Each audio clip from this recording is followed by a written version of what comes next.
আসসালামু আলাইকুম। বড় বুজুর্গ হয়ে আল্লাহকে আমলের বিনিময়ে তুমি জান্নাত চাইবা না? না বান্দা, আল্লাহ পাক রব্বুল আলামিন তোমাকে যা করতে বলেছেন ততটুকুই করো, এর বেশিও তুমি করতে পারবে না। যতটুকু ছাড়তে বলেছেন ততটুকুই ছাড়ো, বেশিও ছাড়তে পারবে না।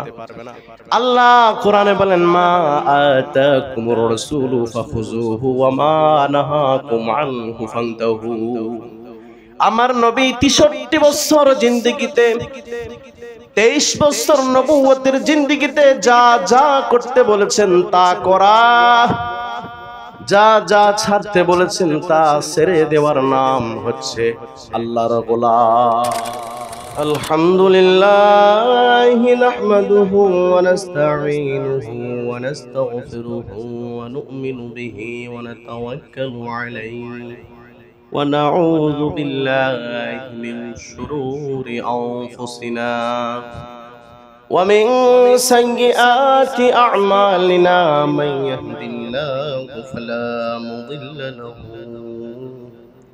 ওয়া মান ইউদ্লিলহু ফালা হাদিয়া লাহু ওয়া আশহাদু আল লা ইলাহা ইল্লাল্লাহু ওয়াহদাহু লা শারীকা লাহু ওয়া আশহাদু আন্না মুহাম্মাদান আবদুহু ওয়া রাসূলুহু আরসালাহু বিল হাক্কি বাশীরাও ওয়া নাযীরা ওয়া দাঈয়ান ইলাল্লাহি বিইذনিহি সিরাজাও ওয়া কমারাম মুনীরা।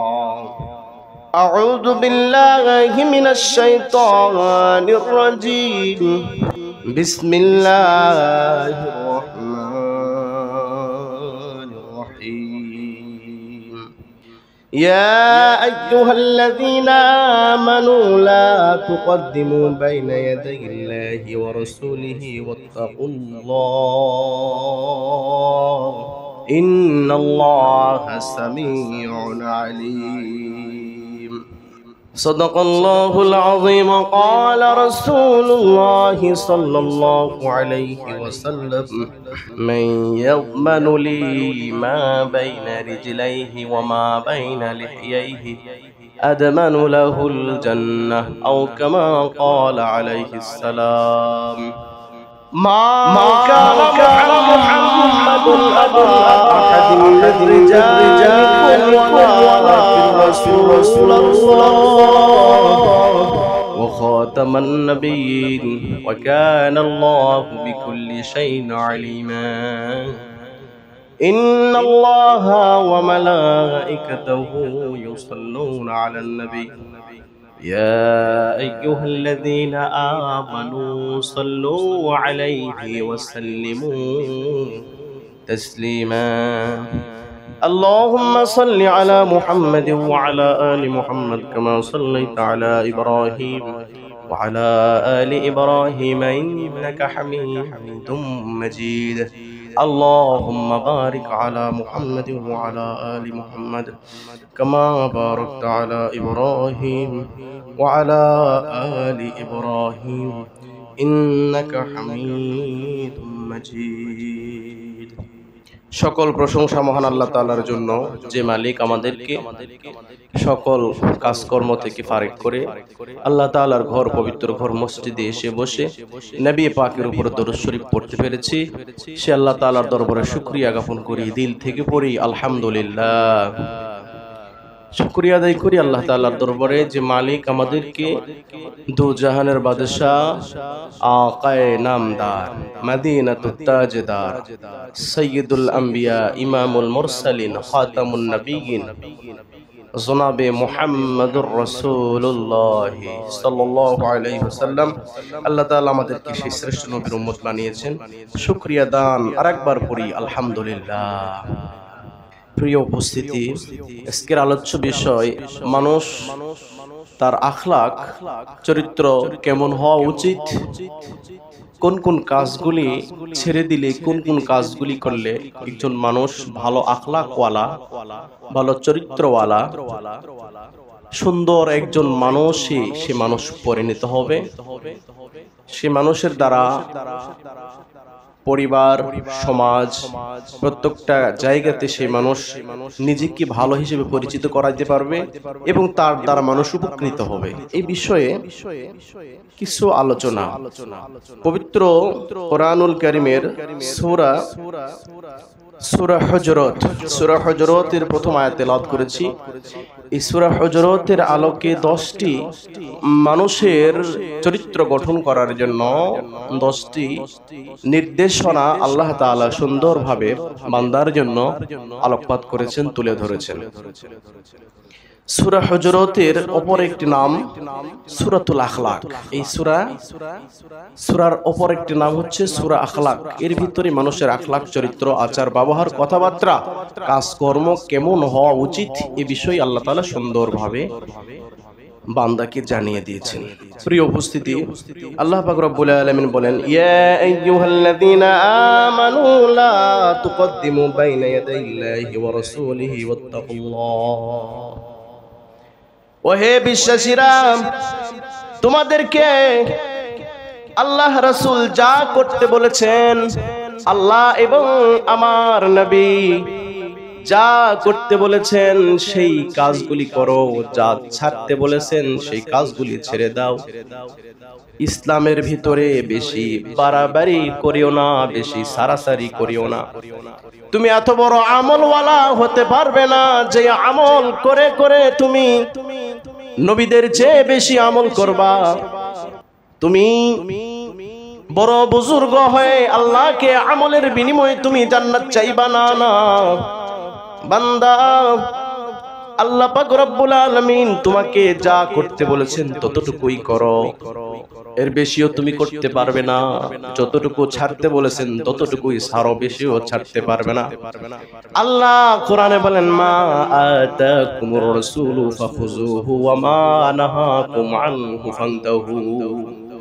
আমার নবী 63 বছর জিন্দেগিতে, 23 বছর নবুয়তের জিন্দেগিতে যা যা করতে বলেছেন তা করা, যা যা ছাড়তে বলেছেন তা ছেড়ে দেওয়ার নাম হচ্ছে আল্লাহর গোলাম। প্রিয় উপস্থিতি, তাহলে আল্লাহ পাক বললেন যে তোমরা বেশি বাড়াবাড়ি ছাড়াছাড়ি করিও না। একটা এক্সাম নবীজের জীবনী থেকে পাওয়া যায়। রাসূল করিম সাল্লাল্লাহু আলাইহি সাল্লামের কয়েকজন সাহাবী নবীর আমল সম্পর্কে জানার জন্য নবীজির বাড়িতে গেলেন। এই আলোচনাটা আমি অনেকবার বলেছি, আপনাদেরকে শুনিয়েছি, তারপরেও আলোচনা সাপেক্ষে বলতে হচ্ছে। রাসূলের দরবারে 3 জন সাহাবী গেলেন, রাসূল বাসায় অনুপস্থিত। তার বিবিকে বললেন যে রাসূলের নামাজ কেমন ছিল, রোজা কেমন ছিল, বৈবাহিক জীবন সে কেমন পাড়ি দিত। সাহাবায়ে কেরামরা জিজ্ঞাসা করলেন এবং তার বিবিগণরা উত্তর দিলেন, নবীজির নামাজ এমন ছিল, নবীজির রোজা এমন ছিল, নবীজির ইবাদত বন্দেগী এমন ছিল, পরিবারের সাথে ওঠা বসা এমন ছিল। ওই সাহাবীরা চিন্তা করলেন, যেহেতু নবীর পিছনের সামনের গুনাহ আল্লাহ তাআলা ও গিরি মাফ করে দিয়েছেন, নিষ্পাপ, সেহেতু নবীর আমল একটু কম করলেও হয়তোবা চলে, কিন্তু আমাদের তো কম করলে হবে না, নবীর যে আমল করে তার চেয়ে বেশি আমল বাড়ায় দিতে হবে। এই কথা সাহাবীরা বলাবলি করলেন। একজন বললেন যে আমি কোনোদিন বিবাহ করব না, কোনোদিন বিবাহ করব না, বিবাহ করলে সংসার করতে হবে, সংসার করলে নামাজ ইবাদত বন্দেগী সঠিকভাবে আদায় হবে না। আর একজন বললেন আমি সারা জীবন খালি রোজায় রাখবো, খালি রোজাই রাখবো। এর একজন বললেন আমি সারা রাত্র শুধু নামাজই পড়বো, খালি নামাজই পড়বো। এই যে কথাবার্তারা 3 জন সাহাবীর ভিতরে চলতেছে, ইতিমধ্যে বাসায় উপস্থিত নবীজি তাদের কথাগুলি শুনে ফেললেন। নবীজি 3 জনকে ডাকলেন, বললেন শোনো, তোমরা যে বললে একজন বিবাহ করবে না, একজন শুধু নামাজ পড়তেই থাকবে সারা রাত পর্যন্ত, একজন শুধু রোজা করতেই থাকবে, ইসলাম এত কঠিন কিছু নয়। তোমাকে সারা রাত্রি নামাজ আদায় করতে হবে না, সারা বছর 365 দিন তোমাকে রোজা পালন করতে হবে না। তোমাকে বিবাহ বহির্ভূত কোনো কাজ করে ইবাদত করতে হবে এমনটা নয়, বরং আমি নবী হয়েও বিবাহ করি, সংসার করি, ইবাদত করি। আমি রাত্রে কিছু অংশ নামাজ পড়ি, আবার কিছু অংশ ঘুমাই। আমি রোজা করি, আবার রোজা ছেড়েও দেই। রমজানের রোজা নয়, সাপ্তাহিক যে নফল রোজাগুলি রয়েছে, সোমবার, বৃহস্পতিবার, আয়ামে বেজ রোজা সহ। আমি তো একটানা কোনো কিছু করি না, সারা রাত্র একটানা নামাজও পড়ি না, সারা বছর একটানা রোজাও করি না। আমি বিবাহ থেকে বিরত নয়। কাজেই আল্লাহ রসুল বুঝাইলেন যে ইবাদতের একটা নির্দিষ্ট সীমারেখা রয়েছে, আপনাকে এই গুন্ডির ভিতরে থেকে ইবাদত করতে হবে। আপনি বেশি বাড়াবাড়ি করে ইবাদত করতে পারবেন না, বেশি সারাসারিও করতে পারবেন না। আমরা বাড়াবাড়ি করি কি করি না? আওয়াজ দিয়ে পড়েন, বাড়াবাড়ি করি কি করি না? কিভাবে করি? আমরা দাঁড়াইয়া ইয়া নবী সালাম আলাইকা বলি কি বলি না? হ্যাঁ, এটা রাসূলের জামানায় ছিল না, অনেক বছর পর আবিষ্কার হয়েছে। এখন আমাদের সমাজে সচরাচর অ্যাভেলেবেল হচ্ছে।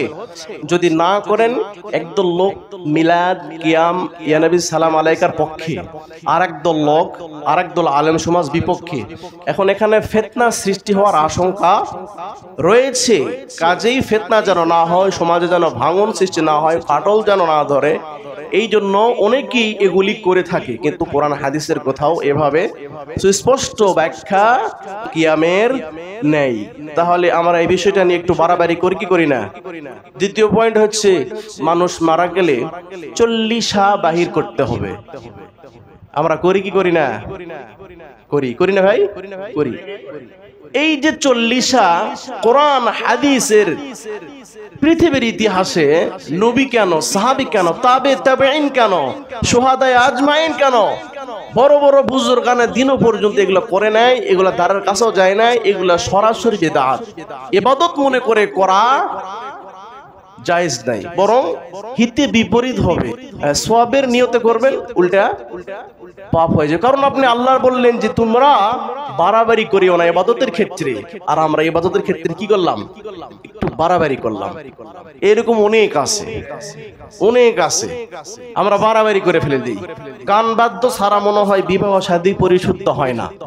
কি ভাই, হয় কি হয় না? আমি আসার পরেও দেখেছি আমাদের গ্রামটা ভালো ছিল, গান বাদ্য হয়েছে। ইদানিং শুরু হয়েছে বিবাহ সুন্নত বলেন, এই বলেন, সেই বলেন, সুন্নতি অনুষ্ঠান। ইব্রাহিমী একটা খতনা সুন্নতের নিদর্শন সে পালন করতেছে, ওখানেও বলে বক্স লাগে।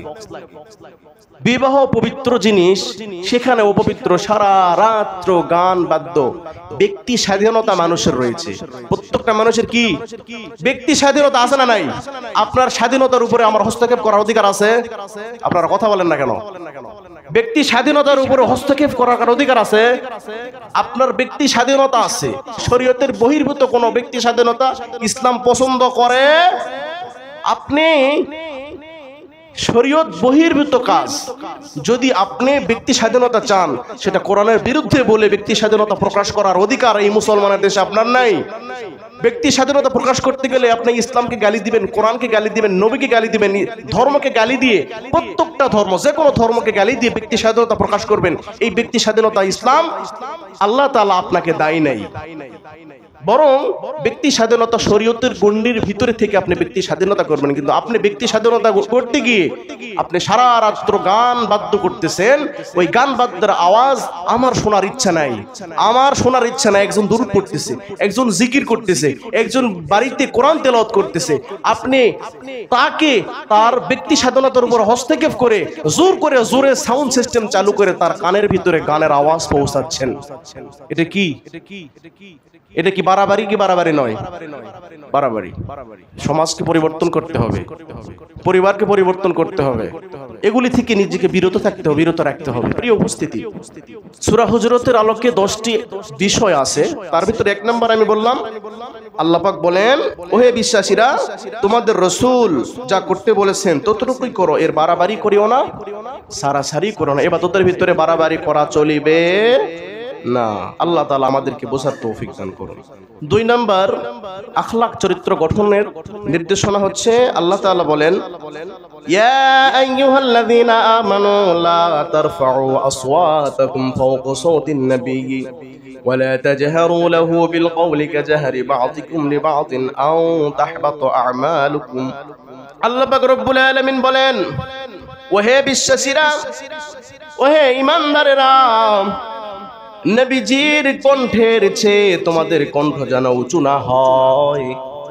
তোমাদের নিজেদের ভিতরে যেভাবে তোমরা কথাবার্তা বলো সেভাবে নবীর সাথে তোমরা কথাবার্তা বলিও না। তোমাদের কণ্ঠ যেন আল্লাহর নবীর কণ্ঠের চেয়ে উঁচু না হয়, সেই দিকে তোমরা লক্ষ্য রাখবা। আল্লাহ পাক রব্বুল আলামিন কোরআনুল কারীমে বললেন, নবীর কণ্ঠের চেয়ে কণ্ঠ যেন উঁচু না হয়। আজকে আমাদের মাঝে নবী আছে? নবী আছে?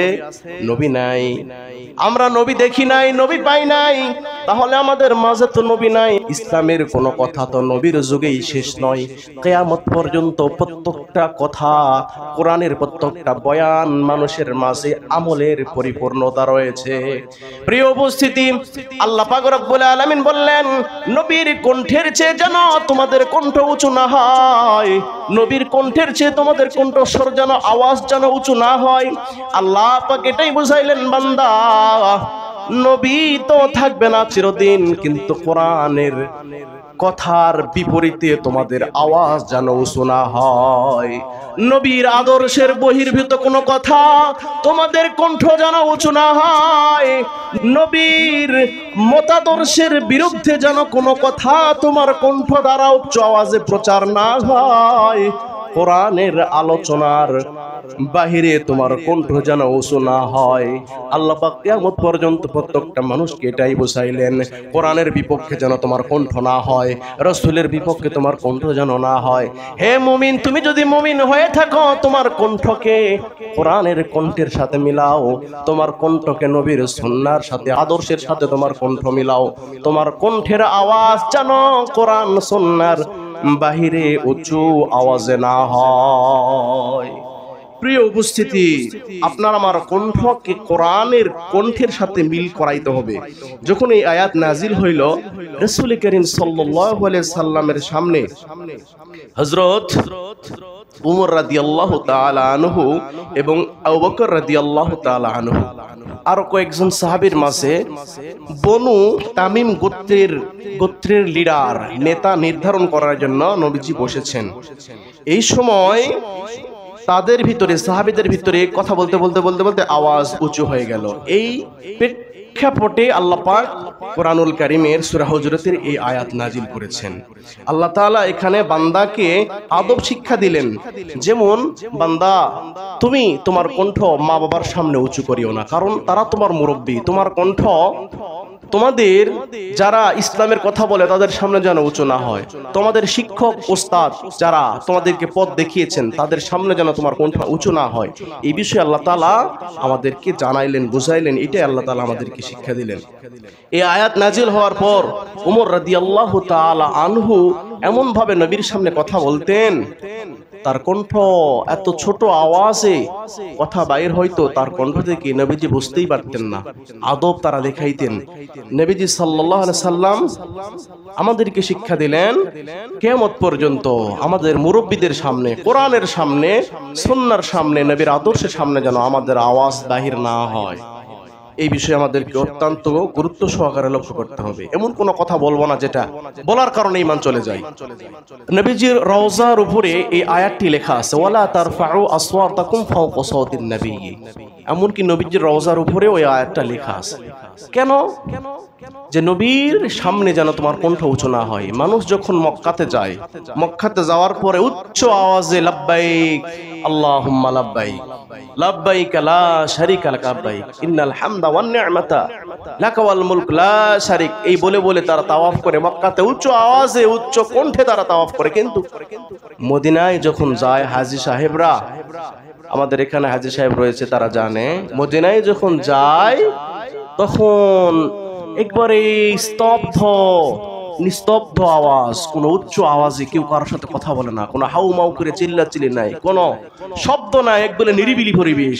প্রত্যেকে নম্র ভদ্রতার সাথে সালাম বিনিময় করে রাসূলকে সালাম দেয়। মদিনা থেকে যখন সে চলে আসে, তার হৃদয় ছিঁড়ে যায়, কলিজা ফেটে ফেটে যায়। তার কারণ, যার কারণে আল্লাহ তাআলা আমাদেরকে বিধান দান করলেন, কোরআন দান করলেন, এত সুন্দর নিয়ামত ইসলাম দান করলেন, তিনি শুয়ে আছেন, তার শাফাআত ছাড়া আমরা জান্নাতে যেতে পারবো না। ওই জায়গাতে গেলে হাজী সাহেবরা আবেগকে ধরে রাখতে পারে না। প্রিয় উপস্থিতি, আমাদের কণ্ঠ, আমাদের কথাকে সংযমের ভিতরে রাখা উচিত বা রাখতে হবে।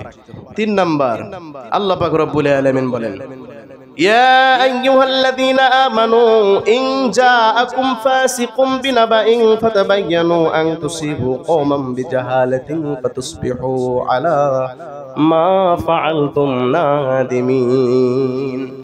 কোন মিথ্যাবাদী, কোন মিথ্যুক যদি আপনাকে কোনো কথা বলে, আপনি যাচাই বাছাই তদন্ত না করা পর্যন্ত তার কথা শুনে তুমি কোনো পদক্ষেপ নিও না।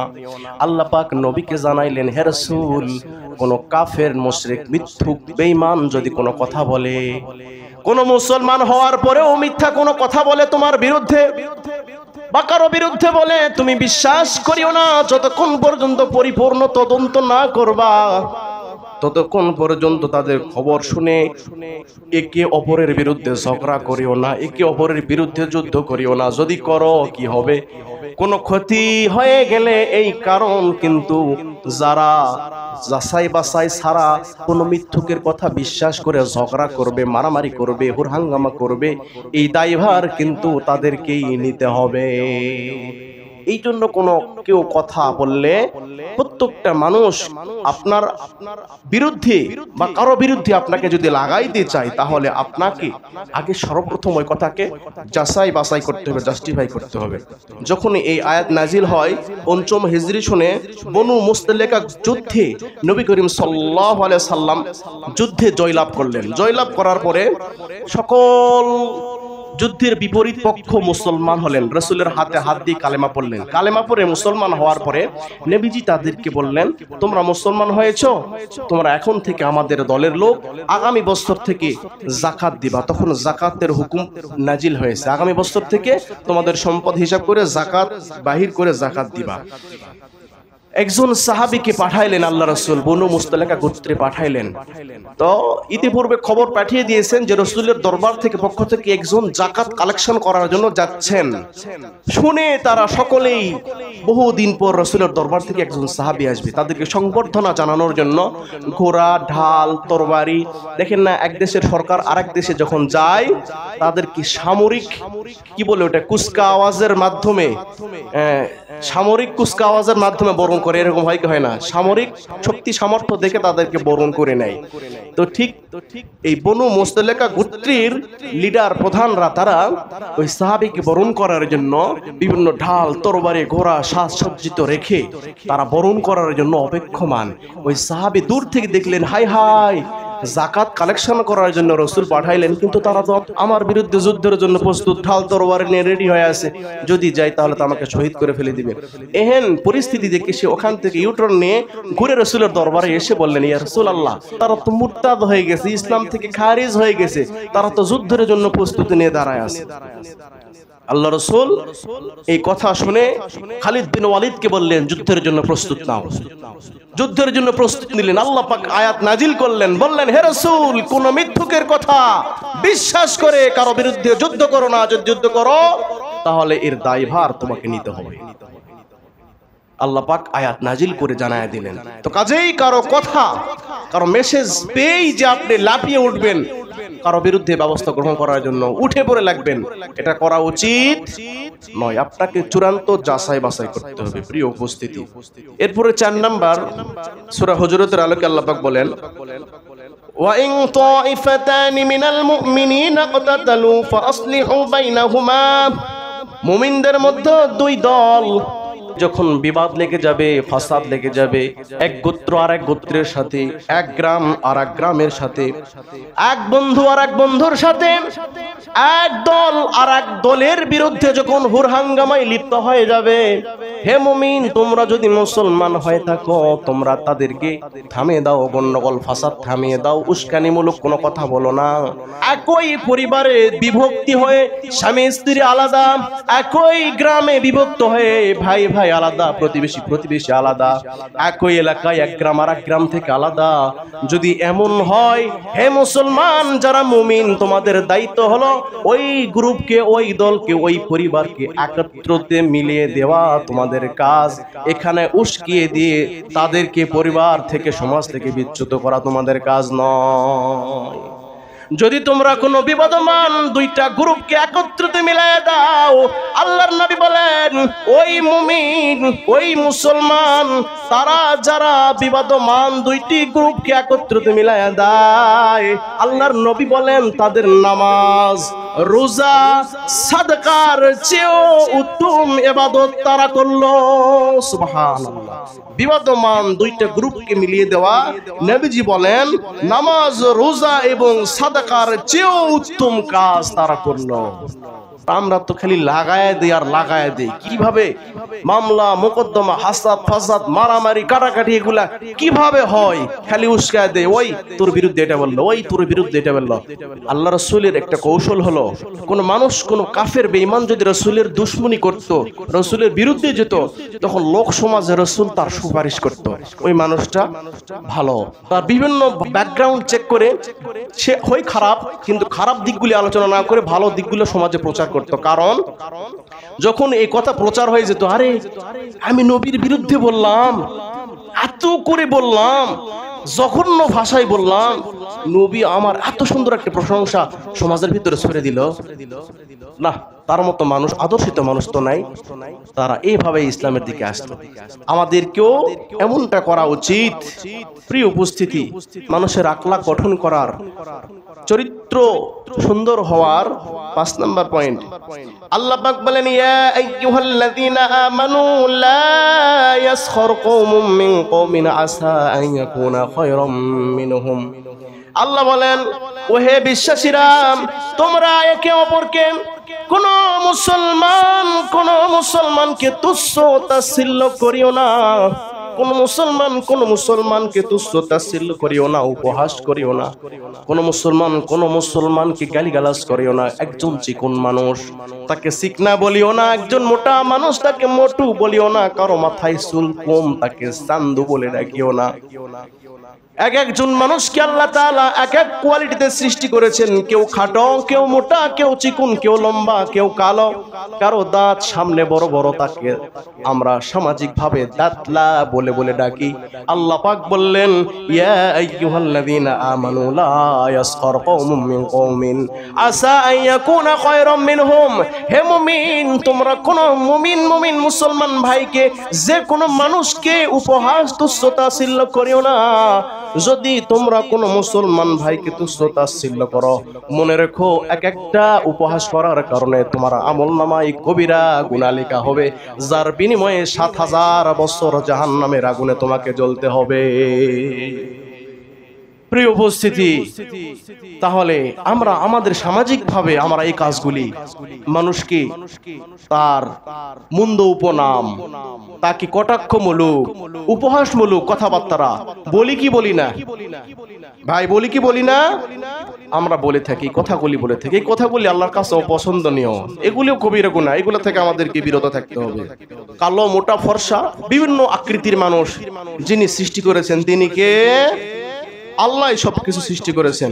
আব্দুল্লাহ ইবনে মাসউদ রাদিয়াল্লাহু তাআলা আনহু, নবীর বিশিষ্ট সাহাবী, হাদিস বিশারদ, তিনি চিকন বর্ণের ছিলেন, চিকন টাইপের ছিলেন। কাছে উঠলেন খেজুর পাড়ার জন্য বা কোনো কাজ করার জন্য, বাতাসে লুঙ্গি একটু হিটু পর্যন্ত উঠলো, তার পাগুলি চিকন চিকন দেখে অন্যান্য সাহাবী ভাইয়ারা একটু হাসি দিলেন। এই যে আব্দুল্লাহ ইবনে মাসউদের পা তো চিকন, একটু হাসি দিলেন। আল্লাহ রাসূল বললেন, খবরদার, তোমরা কোনো ভাইয়ের শরীরের কোনো কিছু দেখে তোমাদের যদি অন্য কোনো ত্রুটিযুক্ত মনে হয়, তোমরা হাসি দিও না। তার কারণ তোমরা কি জানো, এই আব্দুল্লাহ ইবনে মাসউদের দুইটা পা আল্লাহ তাআলা মিজানের পাল্লা বসাইবেন। এই মিজানের পাল্লায় আব্দুল্লাহ ইবনে মাসউদের দুইটা পা যদি তুলে দেওয়া হয়, तमाम পৃথিবীর চেয়ে মিজানের পাল্লায় আব্দুল্লাহ ইবনে মাসউদের পা ভারী হয়ে যাবে। সুবহানাল্লাহ।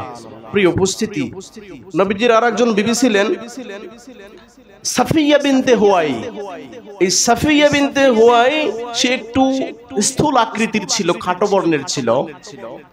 আম্মা জান আয়েশা রাদিয়াল্লাহু তাআলা আনহা গল্প করতে করতে বললেন যে আপনার ওই স্থূলাকৃতির বিবিটা, একটা কথা বলতে বলতে দেখে দিলেন যে ওই আপনার স্থূলাকৃতির খাটো আকৃতির বিবি। আল্লাহ রাসূল বলেন, আয়েশা খবরদার এমন কথা কখনো বলবা না। তুমি যে আমার আরেক বিবিকে, আরেক তোমার বোনকে তুমি যে স্থূল খাটো বলেছ, এই বলার যে পঙ্কিলতা রয়েছে, এই পঙ্কিলতা যদি নীল নদের পানিতে, এই বলার যে পাপ, এই পঙ্কিলতা যদি ছেড়ে দেওয়া হয়, নীল নদের পানি কালো বর্ণ হয়ে যাবে, কালো আকার ধারণ করবে। নাউযুবিল্লাহ। কাজেই এগুলি থেকে আমাদেরকে বিরত থাকতে হবে। প্রিয় উপস্থিতি, আল্লাহর নবী সাল্লাল্লাহু আলাইহি সাল্লাম বলেন, মাইয়াদমানু লি মা বাইনা রিজলাইহি ওয়া মা বাইনা লিহিয়াইহি আদমানু লাহুল জান্নাহ। আল্লাহর নবী বলেন, ও পৃথিবীর মুসলমানেরা, কোন মানুষ যদি, কোন মুমিন যদি দুইটা অঙ্গের গ্যারান্টি দেয়, আমি নবী তার জন্য জান্নাতের গ্যারান্টি দিলাম। এক নাম্বার গ্যারান্টি দিতে হবে কোন উম্মত, সে যদি তার জবানের হেফাজত করে, সে যদি তার জবান দিয়ে কোন মুসলমান ভাইকে কটু কথা না বলে, তার জবান দ্বারা কোন মুসলমান ভাইকে কষ্ট না দেয়, কথার দ্বারা কোন আরেক মুমিনকে কষ্ট না দেয়, কথার দ্বারা কোন মানুষকে কষ্ট না দেয়। এক নাম্বার, দুই সোয়ালের মধ্যবর্তী স্থান জবান, আর দুই উরুর মধ্যবর্তী স্থান যৌনাঙ্গ। এই দুইটা জিনিসের গ্যারান্টার জামিনদার যদি কোনো ব্যক্তি হইতে পারে, আমি নবী তার জন্য জান্নাতের গ্যারান্টি দিলাম।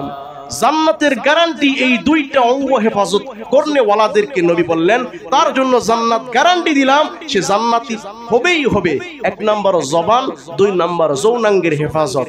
হয়তো আমরা যৌনাঙ্গের হেফাজত করতে পেরেছি, কিন্তু জবানের হেফাজত করতে পারে নাই। শুধু গালি আর গালি, সকাল হলেই গালি, সন্ধ্যা হলেই গালি, গালি ছাড়া জবানে কিছু নাই, খালি সমালোচনা আর সমালোচনা। আর কে কার বিরুদ্ধে, কবরের বিরুদ্ধে, ওই বসলেই শুধু ওই সমালোচনা, খালি সমালোচনা নেই বাস্তব থেকে। আমরা প্রিয় উপস্থিতি, মানুষ সুন্দর মানুষ হওয়ার জন্য আল্লাহ পাক সূরা হুজুরাত, এই সূরা হুজুরাতের অপর নাম কি? সূরাতুল আখলাক। মানুষের আখলাক কেমন হওয়া উচিত আল্লাহ পাক পুঙ্খানুপুঙ্খভাবে তুলে ধরেছেন।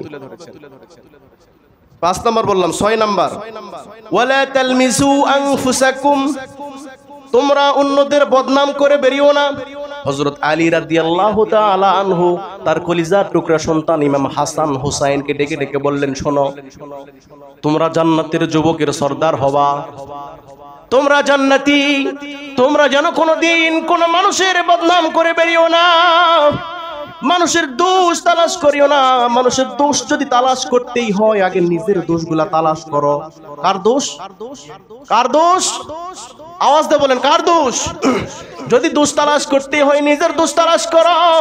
নিজের দোষ তালাশ করতে করতে করতে করতে মৌত এসে যাবে, তোমার জীবন শেষ হবে, সমাধান করতে পারবে না। দোষ তালাশ করে বাহির করে সমাধান করতে করতে মৌত এসে যাবে, সমাধান হবে? নিজের দোষের সমাধান নিজে করতে। আর আমরা খালি ব্যস্ত, খালি কার দোষ, এই 24 ঘন্টা ওইটা করলো কেন, ওটা করলো কেন, ওটা করলো কেন, এই ব্যস্ত। প্রিয় উপস্থিতি, অনেকগুলি কথা ছিল, সময় সংকীর্ণ। তাহলে আমরা অন্যের সমালোচনা থেকে বিরত থাকবো, অন্যের সমালোচনা করব, আত্মসমালোচনা করব, না পারলে ভালো কিছু আলোচনা করব, কিন্তু সমালোচনা করব না। আল্লাহ তাআলা আমাদেরকে সমালোচনা করা থেকে, প্রত্যেক মুমিন মুসলমানদেরকে সমালোচনা করা থেকে বিরত থাকার তৌফিক দান করুন, আমিন। আর একটা বলে শেষ করে দেব। 6 নাম্বার চলে গেল। 7 নাম্বার, ওয়ালা তানাবাসু বিল আলকাব, অর্থ কাউকে মন্দ উপনামে ডেকো না। আমি আগেই বলেছি, কারো নাম বিকৃত করো না, কাউকে মন্দ নামে ডেকো না। মন্দ নামে ডাকা আল্লাহ রাসূল অপছন্দ করেছেন। প্রত্যেকের কাছে তার নামটা পছন্দের। আপনার আমার নাম, আপনার আমার কাছে কিন্তু সবচেয়ে পছন্দের নাম কি ভাই, ঠিক কিনা? প্রত্যেকের নাম প্রত্যেকের কাছে ভালো না মন্দ লাগে? দেখেন, আপনি যদি মাটিতে বসেন, মাটিতে বসে যখন আঁকাআঁকি করে, আগে কার নাম লেখে? নিজের নাম লেখে। খাতা কলম পাইলে কার নাম লেখে? নিজের নামটা আগে লেখে। নিজের নামকে মানুষ ভালোবাসে, পছন্দ করে। ওই নামকে আপনি বিকৃতি করে কারণ নাম কি অন্য নাম ধরে রাখবেন, এটা ইসলাম পছন্দ করেন না, এটা ইসলাম সাপোর্ট করে না। কিয়ামতের দিন প্রত্যেকটা মানুষের নাম ধরে ধরে আল্লাহ তাআলা ডাকবেন। আমরা আমাদের নামের আগে মুহাম্মদ লেখি কি লেখি না? এই মুহাম্মদ লেখি, কারণ কিয়ামতের ময়দান আল্লাহ পাক মুহাম্মদ বলে যখন ডাক দিবে, পৃথিবীর তামাম মুসলমান দাঁড়ায়া যাবে, তামাম উম্মত গুলি দাঁড়ায়া যাবে, মনে হয় এখন আমার নাম বলবে। এই জন্য আমাদের নামগুলি রাখা উচিত। নবী, সাহাবী, তাবে তাবেইন, বুজুর্গানে দিন, তাদের নাম থেকে নিয়ে আমাদের নাম রাখা উচিত। কারণ কিয়ামতের ময়দানে আমরা জেনেছি, শুনেছি, হাদিসে পড়েছি যে নামের বিনিময়ে আল্লাহ তাআলা জান্নাত দিবে। যে তোমার কোনো জীবনে খালি পাপ আর পাপ, মাফ পাওয়ার কোনো কায়দা নেই, কি করবা? যাও, তোমার যেহেতু নাম আব্দুল্লাহ, আমি আল্লাহর গোলাম, তোমার নাম আহমদ, তোমার নাম আব্দুল গফফার, আব্দুল সাত্তার, আব্দুর রউফ, তোমার নাম ইউসুফ, তোমার নাম ইব্রাহিম, তোমার নাম মূসা, তোমার নাম ঈসা, আমার নবীর সাথে নাম রাখার কারণে, আমার পছন্দের সাহাবীদের নামের সাথে নাম রাখার কারণে বান্দা তোমাকে মাফ করে দিলাম। আল্লাহ তাআলা আমাদের সকলকে আমল করার তৌফিক দান করুন, সৎ, যোগ্য, সুন্দর আখলাকওয়ালা, চরিত্রবান হওয়ার তৌফিক দান করুন, আমিন। পরিপূর্ণ আলোচনা সমাপ্ত করা গেল না সময় সংকীর্ণতার কারণে। আল্লাহ তাআলা আমাদের সকলকে উত্তম আখলাকওয়ালা বানায় দেন। আওয়াজ দিয়ে পড়ি আমিন। ওয়া আখিরি দাওয়াহুম আনিল হামদুলিল্লাহি রাব্বিল আলামিন ওয়া মা আলাইনা ইল্লা বালাগ। উপস্থিত সকলের দাওয়াত।